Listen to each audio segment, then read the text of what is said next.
Team Wheeler has arrived at Mount Hood National Forest. Now what? Did you know there was year-round skiing on Mount Hood? I didn't before I got here. Should be an interesting summer. This is the road to our campground. It is not open yet. Had to get the tow strap out. We are boondocking in a snow park parking lot until we figure out our next steps. Just had a weird problem. Not sure if anybody else has experienced it, but when we first got here, I tried to raise and lower the jack to get the sway control disconnected, and I was able to start the process with the jack, but then it stopped working. Working now, I'm not sure quite what the deal was. If anybody else has experienced this where it stops working and then a little while later you try it again and it works, just leave a comment. I've just tried to turn on the outlets in the trailer with the Victron Multiplus, so that'll take battery power and make house current 120. To our house outlets. To our house outlets, and it's not responding. So I can see it in the app and I can click the switch in the app, but nothing happens. Usually if you're up front in the trailer, it makes an audible click that you can hear up there when you turn it on and it starts making power, and it's not. You've checked the breakers and flipped them. I've checked the house current breakers. I don't see anything wrong there. And we have plenty of battery power, so it's not that.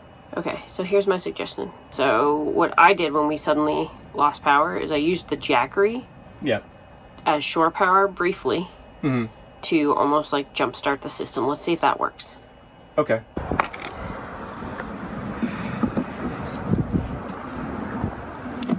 Not sure what's going on here yet. I should see incoming current to the Multiplus unit from the display here.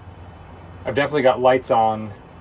It's on, but something's fishy and I'm not sure what. We've tried the Jackery, which kind of jump-started it to get the lights and the things coming back on. Yep. Now, let's see if we can get pass-through using the Honda. Okay. So checking recent work that I've done before we started moving the trailer very much, that clearly should have a nut on it. I've grabbed the second one from outside. Where'd the nut go? I assume it's fallen in there and vibrated loose. There's enough tension on that cable that the cable won't come off, but it's also not making a good electrical connection.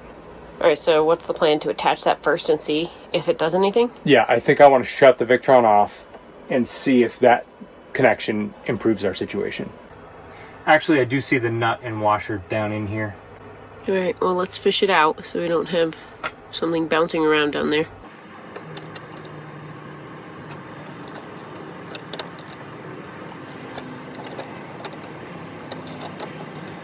Really happy with the Victron shutting down like that. It worked exactly as it should have because I had a loose connection, and I guess it could essentially tell that voltages were wrong. So that's great news.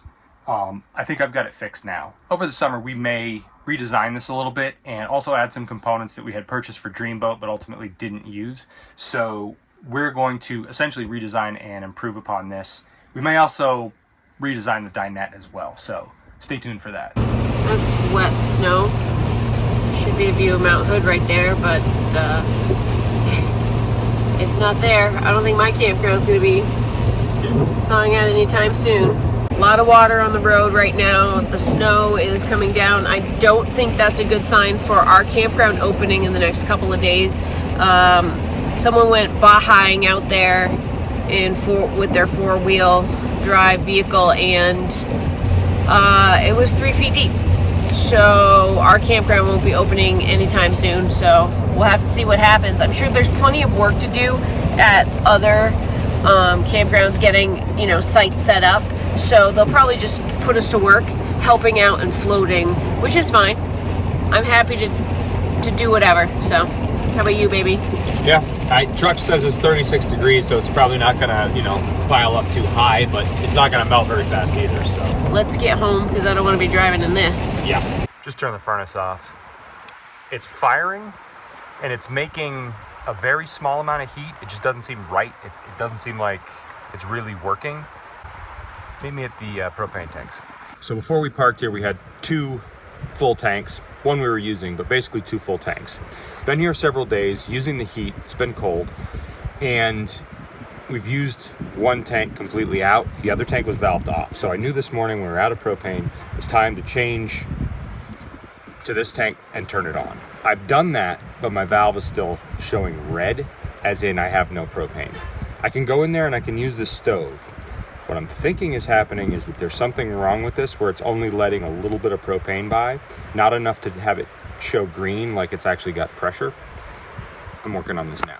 I'm not sure when this started. It's not good. Gonna have to replace that. I'm not sure if that's supposed to be a complete collar. It looks broken. All right, first test, I've switched to full one with the empty one, and now my supply is green. So I'm gonna go see if the furnace works normal. If the furnace works normal, that's a great sign that I really just have a propane regulator problem. I have a spare, I can swap it out. Well, we've got a temporary solution. It's to run the full bottle on the side that's essentially stuck open, and it won't pull enough pressure off the other side for the furnace to run and make full heat. It kind of runs inefficiently. So at this point, my solution is for a couple days to run down this full bottle, and I'm gonna get new pigtails because I don't have them. I don't have the hoses here. I have just the new regulator, and I'm gonna get the new regulator and install new hoses when I do. New regulator stored in the back. That was good news. Unfortunately, I can't solve the whole problem right now.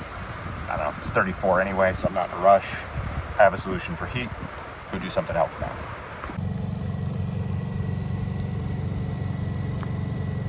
It's been nice skating on solar for our electricity for weeks, but it's all right. It's okay. Can't make much solar in the snow. While we wait for our campground to become available and accessible, we are helping other campgrounds get open and prepared for the upcoming season.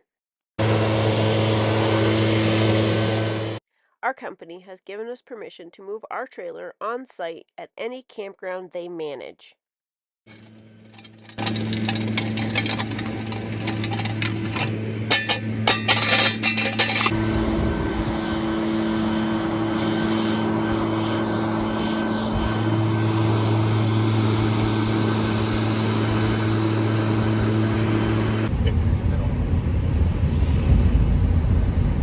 Well, our campground is booked for the weekend and booked solid. And as camp hosts, we're supposed to be able to be there, take day use payment.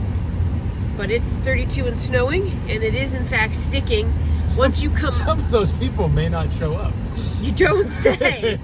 I think this is the snow line. You see, those trees don't have it, and then right there. Yeah. And the ground is winter.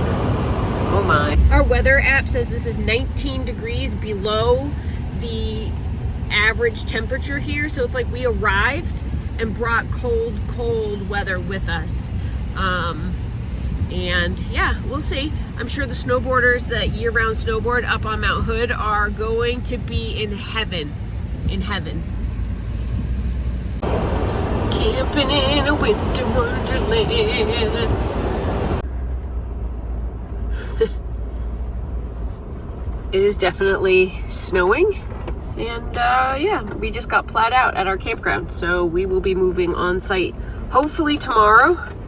As soon as our campground and day use became accessible, we were hot to get on site and explore to see where we were going to be spending our summer. A gorgeous, gorgeous lake. Our first day on site at our campground, it's been plowed out.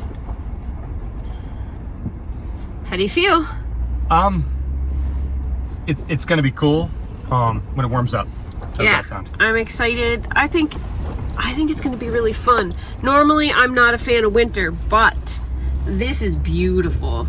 What a beautiful location. I kind of feel really lucky to be able to do this year. Well, it's because of the Christmas trees. That's why you like it.